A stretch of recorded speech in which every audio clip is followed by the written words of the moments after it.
Friends welcome back to my channel आमी झुमा एवं travel with झुमाते सबाइके वेलकम।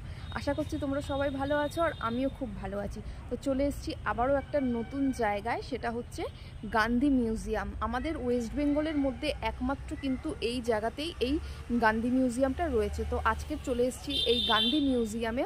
তো চলো আজকে তোমাদের সাথে শেয়ার করব এই গান্ধী মিউজিয়াম কোথায়, কিভাবে আসবে এবং এর ভেতরে কি রয়েছে, এখানকার টিকিট প্রাইস কত, তাছাড়া এখানে কোন কোন দিন খোলা থাকে আর কবে বন্ধ থাকে, সব কিছু তোমাদের সাথে শেয়ার করব।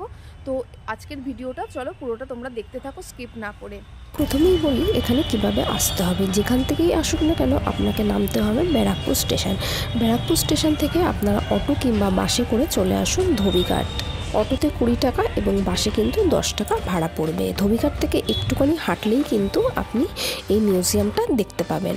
চলুন ভেতরে প্রবেশ করি। আর এই গান্ধী মিউজিয়ামের এখানে কিন্তু টাইমিংটা দিয়ে দিয়েছে ঢোকার, সকাল 11টা থেকে কিন্তু 5টা, আর বুধবার কিন্তু বন্ধ থাকে।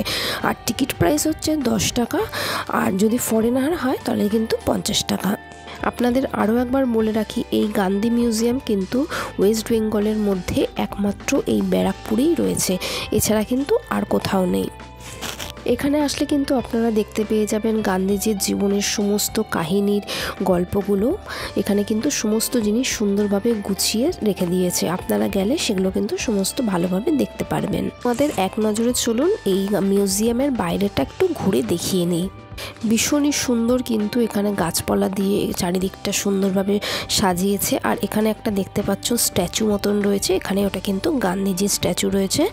আর চলুন এবারে তাহলে আমরা টিকিটটা কেটে নিই। তো এখানে দেখলাম যে আলাদা করে কোনো কাউন্টার নেই, এখানেই ইনি টেবিলের উপর আর কি টেবিল চেয়ার নিয়ে বসে, আর এখান থেকেই কিন্তু টিকিট দেওয়া হয়। আর এই গান্ধী মিউজিয়ামটা কিন্তু একদম গঙ্গা নদীর ধারেই অবস্থিত, দেখতে কিন্তু ভীষণই ভালো লাগবে। আপনাদের একটু আমি দেখিয়ে দিচ্ছি। তো চলুন ভেতরে প্রবেশ করা যাক।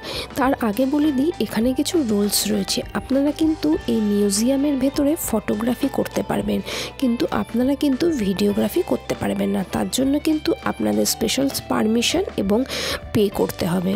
তো এই মিউজিয়ামটা আমি যতটা সম্ভব আপনাদেরকে দেখানোর চেষ্টা করছি। তো প্রথমেই ঢুকতেই ওনারা বললো যে ভেতরে একটা শো চলছে, তো সবার প্রথম আগে আমি সেই শোটাই দেখতে চলে গেলাম। যে বীজ সূচিত হয়েছিল তা আবার 30 বছর পর জ্বলে উঠেছিল ব্যারাকপুরের মাটিতে।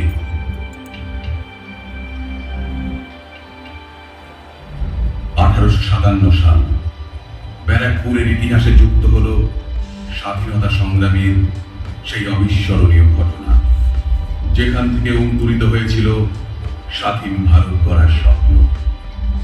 বিদ্যা তিওয়ারির পর ব্রিটিশ রাজের অবিচারের বিরুদ্ধে এবার গর্জে উঠলেন সিপাহী মঙ্গল পাণ্ডে। মঙ্গল, শুনেছ কি সিপাহীদের জন্য এনফিল্ড নামে এক নতুন রাইফেল এসছে? হ্যাঁ শুনেছি। এবার আমাদের জাত ধর্ম বলে আর কিছু থাকবে না। তার মানে জাত ধর্মের কথা কেন বলছো? দমদম ক্যান্টনমেন্ট থেকে খবর আছে ওই কার্তুজ নাকি গরুয়া শহরে চর্বি দিয়ে তৈরি। কি গরুয়া শহরের চর্বি দিয়ে তৈরি? সেই কার্তুজ আমাদের দাঁত দিয়ে কাটতে হবে? হ্যাঁ মঙ্গল, চাকরিতে বেতন দেবে কম, ছুটি চাইলেও পাওয়া যায় না, যখন তখন গান শুনতে হয়, এরপর আবার চাকরি নষ্ট করার চেষ্টা। না, এ আমি কিছুতেই হতে দেবো না।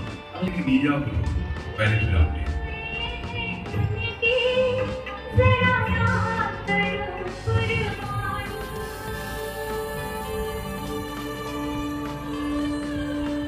ঘোষণা এবং ইউরোপীয় অফিসারদের লক্ষ্য করে বিদ্রোহের প্রথম গুলি চালিয়ে তলোয়ারের আঘাতে আহত করে সেদিন ফাঁসির দড়িতে জীবন উৎসর্গ করেছিলেন বেঙ্গল 2 মাস 7 দিন।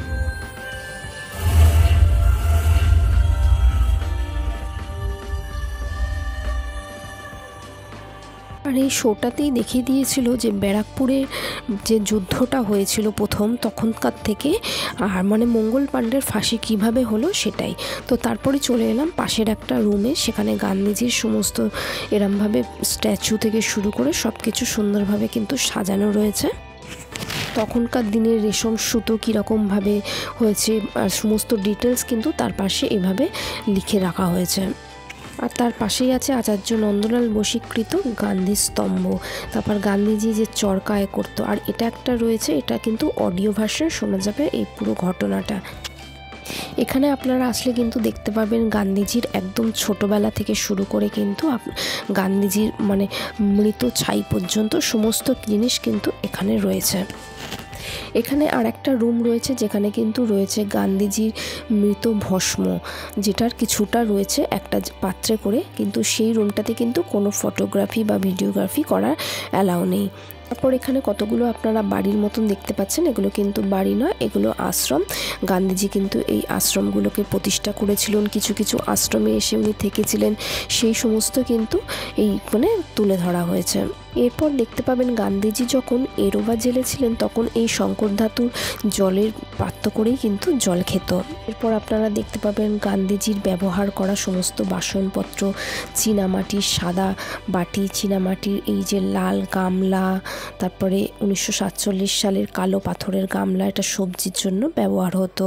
তারপর কাঠের খড়ম, পা পরিষ্কার করার ঝামা, তারপর সবচেয়ে এটা হচ্ছে পালকের কলম, ব্রোঞ্জের পদক, তারপরে পেন হোল্ডারের জন্য বাঁশের তৈরি বাস্ক, আর সবচেয়ে বড় কথা সেই যে চীনামাটির 3টি বাদর। গান্ধীজির সেই মহান উক্তি বুড়া মত বলো, বুড়া মত দেখো এবং বুড়া মত শুনো। তার পাশের একটা রুম রয়েছে যেখানে আপনারা আসলেই দেখতে পাবেন কিন্তু গান্ধীজি কিভাবে চরকাতে সুতো কাটছে সেটা কিন্তু খুব সুন্দরভাবে এখানে তুলে ধরেছে। পাশাপাশি কিন্তু অনেক প্রচুর জিনিস রয়েছে, সমস্ত ডিটেলস এখানে লিখে রেখে দিয়েছে, কখন কোথায় কিভাবে তারা যুদ্ধ হয়েছিল, কখন কিভাবে সমস্ত জিনিস রয়েছে। আর এই যে বইটা দেখতে পাচ্ছ এর উপরে হাত দিয়ে কিন্তু রাখলে একটার পর একটা কিন্তু পেজ উল্টে যাবে এবং সমস্ত জিনিস কিন্তু ওখানে দেখতে পাবে। এছাড়াও কিন্তু এখানে দেখতে পাবে গান্ধীজির ব্যবহৃত পোশাক, ছাতা, টুপি, জুতো, লণ্ঠন, এছাড়াও অনেক কিছু। এখানে সব জায়গায় কিন্তু ফটো তোলারও মানে রেস্ট্রিকশান আছে, তাই আমি যতটা সম্ভব পেরেছি তোমাদের সাথে শেয়ার করেছি। তো ফ্রেন্ডস, আমার গান্ধী মিউজিয়াম কিন্তু একদম ঘোরা হয়ে গেছে, তোমাদের সাথে এটা আমি পুরোটাই শেয়ার করলাম কি ভেতরে কীরকম এক্সপিরিয়েন্স কি আমার, তো সব কিছুই তোমাদের সাথে শেয়ার করলাম। তো দেখা হবে আবার একটা নতুন ভিডিও নিয়ে। তো আশা করব তোমাদের এই ভিডিওটা ভালো লেগেছে, যদি ভালো লেগে থাকে তাহলে প্লিজ ভিডিওটা লাইক করে দিও এবং চ্যানেলটাকে সাবস্ক্রাইব করে দিও। তো দেখা হবে আবার একটা নেক্সট ভিডিওতে। চলো আজকের মতন।